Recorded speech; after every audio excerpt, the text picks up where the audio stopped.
दोस्तों फ्लैजल एक एलोपैथिक दवा है जो कि वरम और सोजिश यानी इन्फ्लेमेशन के लिए इस्तेमाल की जाती है। बहुत सारे दोस्त अहबाब इस बात का तकाज़ा करते हैं कि सर जी अमूमी इस्तेमाल के लिए, रोज़मर्रा के इस्तेमाल के लिए जैसा कि अद्वियात एलोपैथिक में मेडिकल स्टोर से मिल जाती हैं, तो इसी तरह तिब में भी ऐसी अद्वियात आप हमें लाजमी बताया कीजिए। अस्सलामुअलैकुम वरहमतुल्लाहि वबरकातुहू। मैं हूं आपका मेज़बान हकीम लियाकत अली खिची और आप देख रहे हैं हमारा YouTube channel Urdu health point. दोस्तों मैंने तिब के साथ साथ फार्मेसी असिस्टेंट का कोर्स भी किया हुआ है, तो इस हवाले से बहुत सारे दोस्त ये फरमाइश करते हैं जी कि जिस तरह अद्वियात रोज़मर्रा की मिल जाती हैं मेडिकल स्टोर से, तो तिब में भी आप ऐसी मेडिसिन बताया कीजिए। दोस्तों एक बात याद रखें कि दवा दवा होती है, कोई टाफ़ी नहीं होती। ठीक है जी। दवा चाहे अंग्रेज़ी हो, होम्योपैथिक हो, देसी हो, वो तशख़ीस के बाद ही इस्तेमाल करनी चाहिए और यही एक बेहतर तरीका है। बहरहाल ये जो फ्लैजल है ये एक कंपनी का नाम है और जो मेडिसन है इसमें उसका जो यानी वो मेडिसन उसका नाम है मेट्रोनिडाज़ोल। मेट्रोनिडाज़ोल जो कि एक वरम और सोजिश यानी इन्फ्लेमेशन के लिए इस्तेमाल होने वाली दवा है। ये गोलियों की शक्ल में भी दस्तयाब है, 200 और 400 मिलीग्राम में, शरबत की शक्ल में भी दस्तयाब है, इंजेक्शन की शक्ल में भी दस्तयाब है और विजाइनल क्रीम की शक्ल में भी दस्तयाब है। दोस्तों ये गोली जो है, ये टैबलेट जो है मेट्रोनिडाज़ोल या ये साल्ट, ये इन्फेक्शन के लिए इस्तेमाल होता है। ये बैक्टीरिया को और उसकी जहर को ख़त्म करने के लिए बतौर एंटीबायोटिक इस्तेमाल की जाती है। इसका मशहूर व मारूफ़ जो इस्तेमाल है वो जी आंतों की सोजिश हो गई, मसूड़ों की सोजिश हो गई, पेचिश हो गई, डायरिया हो गया और इसके अलावा जो है सोजिश वो चाहे सर से लेकर पाँव तक, दिमाग में हो, दिल में हो, जिगर में हो, उसको दूर करने के लिए जनाब ये जो मेट्रोनिडाज़ोल है उसका इस्तेमाल करवाया जाता है और ये बहुत बकसरत से इस्तेमाल होने वाली दवा है।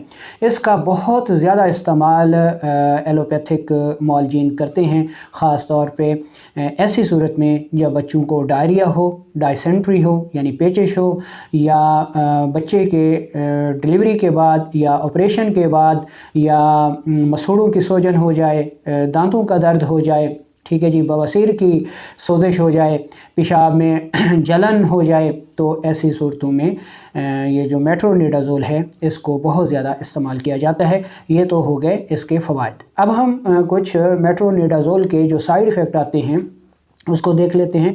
दोस्तों अगर इसको लंबे अरसे तक इस्तेमाल किया जाए या वो लोग इस्तेमाल करें जो इससे एलर्जिक हों, या फिर दुरुस्त तशख़ीस पर इसको इस्तेमाल ना किया जाए, कोई बंदा ख़ुद ब खुद मेडिकल स्टोर से लेकर इसको इस्तेमाल करना शुरू कर दे, तो इसके साइड इफ़ेक्ट लाजमी तौर पर सामने आते हैं। एक बहुत ही कामन मसला कि जी किसी के पेट में दर्द हो गया तो दौड़ो जी जाके ले आओ जी, मेडिकल स्टोर से मंगवा ली जाती है जी बास्कोपान और इसके साथ तजवीज़ कर देते हैं ये जो मेडिकल स्टोर पे प्रैक्टिस करने वाले लोग हैं इसको फ्लैजल को। तो देखें जी कि दर्द के साथ इसका कोई भी ताल्लुक़ नहीं है। ठीक है, इसका जो ताल्लुक़ है वो है इन्फ्लेमेशन के साथ, सोजिश के साथ। ठीक है जी, इसलिए इसको बिला वजह इस्तेमाल करके इसकी अफादियत को ख़त्म कर दिया जाता है। अब चूँकि ये एक एंटीबायोटिक दवा है और एंटीबायोटिक एक मखसूस मुद्दत के लिए इस्तेमाल की जाती है जो कि जिस्म में जाकर जरासीमों को मारती है। अब कोई फ़र्द उसको ऐसे ही पेट दर्द में 2 गोली लेके इस्तेमाल कर ले, यानी एक खुराक सुबह एक शाम, ठीक है, यानी जब 1-2 दिन के लिए इस्तेमाल करेगा तो इसका जो मकसद है कि ये जरासीमों के ख़िलाफ़ लड़ती है उसका असर ख़त्म हो जाएगा। जब 1 या 2 खुराकें इस्तेमाल की जाएंगी तो जो बैक्टीरिया मरेंगे वो मर जाएंगे और जो बच जाएंगे वो इसके ख़िलाफ़ क़ुव्वत मुदाफ़िअत पैदा कर लेंगे और अगली बार ये किसी काम की नहीं रहेगी और वो बैक्टीरिया इससे काबिल इलाज नहीं होंगे। ठीक है जी।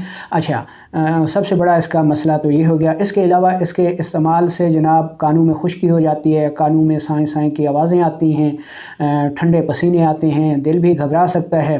ठीक है, उसके अलावा इसके इस्तेमाल से पेशाब गहरे रंग का, गहरे ज़र्द रंग का जो है वो आना शुरू हो जाता है। बाज़ लोगों को इससे मतली हो जाती है, बाज़ को कै आना शुरू हो जाती है, बाज़ का ब्लड प्रेशर गिर जाता है। ठीक है जी। तो ये इसके जो हैं साइड इफ़ेक्ट हैं, जिनमें मुँह का जायका तब्दील हो जाता है। ठीक है जी। बाज़ औक़ात मोशन लग जाते हैं। ठीक है, ब्लड प्रेशर गिर जाता है। ये इसके हो गए साइड इफ़ेक्ट। अच्छा, अब हमने देखा कि ये जो मेट्रोनिडाज़ोल है, जिसका कंपनी नाम फ्लैजेल भी है मशहूर व मारूफ़, तो अमूमी तौर पर ये जिन मसाइल के लिए इस्तेमाल होती है वो है इन्फेक्शन। और इन्फेक्शन तिब के हवाले से देखा जाए तो इन्फेक्शन किसी एक चीज़ का नाम नहीं है। आसाब की जो इन्फेक्शन है, नर्वस सिस्टम इन्फ्लेमेशन और मस्कुलर सिस्टम की इन्फ्लेमेशन और एपिथेलियल इन्फ्लेमेशन, इनका असबाब और अलामात जो हैं वो अलग अलग होती हैं। इसलिए कोई एक दवा वो इन्फ्लेमेशन को ख़त्म नहीं कर सकती। तो इसमें हम आपको असबाब के साथ अलामात भी बता देते हैं और दवा भी बता देते हैं, ताकि आपको इस्तेमाल करने में आसानी रहे। दोस्तों, अगर आसाब की इन्फ्लेमेशन हो तो उसमें जो अलामात आती हैं उसमें पेशाब सफ़ेद रंग का आता है, बहने वाला नज़ला होता है, मुंह में पानी ज़्यादा होता है। ठीक है जी। तो और पेशाब की रंगत सफ़ेद और मिकदार में ज़्यादा होगी। ठीक है, ये आसाब की यानी नर्व्स की इन्फ्लेमेशन है। इस मकसद के लिए जो दवा इस्तेमाल की जाती है वो हमारे पास वो है हलीला स्याह बरियाँ। ठीक है जी। हलीला स्याह को लेकर उसको बरियाँ कर लें। ठीक है जी। और उसको 1 ग्राम सुबह दोपहर शाम इस्तेमाल करें तो नर्व्स की यानी आसाबी सोजिश जो है वो दूर हो जाएगी और उससे पैदा होने वाली जो अलामात हैं वो भी दूर हो जाएंगी। अच्छा, जो आसाब की इन्फ्लेमेशन है वो सिर्फ आसाब में ही होगी। ठीक है जी। अच्छा, इंसानी जिस्म में जो दूसरी इन्फ्लेमेशन है, जो दूसरे सिस्टम की यानी मस्कुलर सिस्टम की इन्फ्लेमेशन है, तो इसकी जो अलामात आती हैं, पेशाब मिकदार में कम आता है, रंगत में सुर्खी माइल आता है, गैस होती है, कब्ज़ होती है, बवासीर की जो होगी सोजिश इन्फ्लेमेशन वो इसी में आएगी। ठीक है जी। तो ये अलामात उसकी इन्फ्लेमेशन की हो गई, उसकी सोजिश की हो गई, उज़लात की, मस्कुलर सिस्टम की। तो इस सोजिश के लिए हमारे पास जो सबसे बेहतरीन दवा है वो हमारे पास अजवैन देसी है, काली मिर्च है, पुदीना है, अदरक है। इनमें से कोई भी चीज़ अगर हम इस्तेमाल करेंगे तो ये इन्फ्लेमेशन दूर हो जाएगी। और सबसे बेहतरीन दवा जो इस सोजिश के लिए है, वरम के लिए है, वो है जी गंधा कामला सार यानी सल्फ़र। और इसके साथ आप सल्फ़र के साथ मिला के तीनों किस्म की सोजिश के लिए नुस्खाजात बना सकते हैं। जैसा कि आसाबी सोजिश के लिए है हलीला स्याह बरियाँ, आंवला और गंधा कामला सार। ये तीनों बराबर वज़न लेकर इंतहाई बारीक पाउडर करके 1 ग्राम सुबह दोपहर शाम इस्तेमाल करेंगे तो ये जो सल्फ़ा मेडिसन है, ठीक है, एंटीबायोटिक है, एंटी इन्फ्लेमेशन है, ये आसाब की नर्वस सिस्टम की इन्फ्लेमेशन को दूर कर देगी।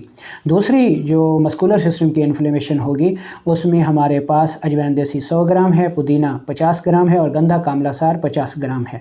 इनको इंतहाई बारीक पाउडर करके 1 से 2 ग्राम सुबह दोपहर शाम इस्तेमाल करेंगे तो ये मस्कुलर सिस्टम के इन्फ्लेमेशन यानी उज़लाती सोजिश को दूर कर देगी। उज़लाती सोजिश में जैसा कि हमारे पास ख़ारिश आ जाती है, हमारे पास बवासीर आ जाती है, हमारे पास एच पाइलोरी आ जाती है, हमारे पास मैदे की वरम सोजिश वगैरह आ जाती है। तो ये 2 इन्फ्लेमेशन हो गई। तीसरी सिस्टम की इन्फ्लेमेशन, इसको हम एपिथेलियल टिश्यूज़ की इन्फ्लेमेशन कहते हैं। इसकी अलामात में पेशाब जर्दी माइल और थोड़ा थोड़ा जलन के साथ आता है। इसकी बड़ी मिसाल जो है वो रहम की वरम है, रहम की सोजिश है, यूट्रस इन्फ्लेमेशन है, आंतों की सोजिश है। ठीक है जी। अच्छा, जो उज़लाती सोजिश है, मसूड़ों की सोजिश जो है वो उसमें आ जाएगी और गुदी सोजिश में रहम की सोजिश आ जाएगी और जिनसी निज़ाम की सोजिश आ जाएगी, आंतों की सोजिश आ जाएगी। तो इस सोजिश के लिए हमारे पास जो बेहतरीन एंटीबायोटिक दवा होगी मेट्रोनिडाज़ोल के मुतबादिल, वो है हमारे पास मुलट्ठी। मुलट्ठी का पाउडर कर लें। उसके बाद सुहागा बिरियाँ हैं और गंधा कामला सार है। तीनों को बराबर वज़न लेकर इंतहाई बारीक पाउडर कर लें और 1 से 2 ग्राम सुबह दोपहर शाम इस्तेमाल करें तो ये जो सल्फ़र होगा, सल्फ़र ग्रुप होगा, यानी मुलट्ठी, स्वागाबिरिया और गंदा कामला सार, तो ये आंतों की इन्फ्लेमेशन, रहम की इन्फ्लेमेशन, पेशाब की नाली की इन्फ्लेमेशन जिसको यूटीआई भी कहा जाता है, सुजाक यानी गानोरिया की इन्फ्लेमेशन के लिए बहुत ज़्यादा मुफीद होगी। तो इसमें हमने सोजिश की तारीफ़ भी कर दी और 3 नुस्खे भी बता दिए जो कि फ्लैजल यानी मेट्रोनिडाज़ोल का बेहतरीन बदल हैं। उम्मीद है कि ये सिलसिला भी आपको बहुत ज़्यादा पसंद आएगा।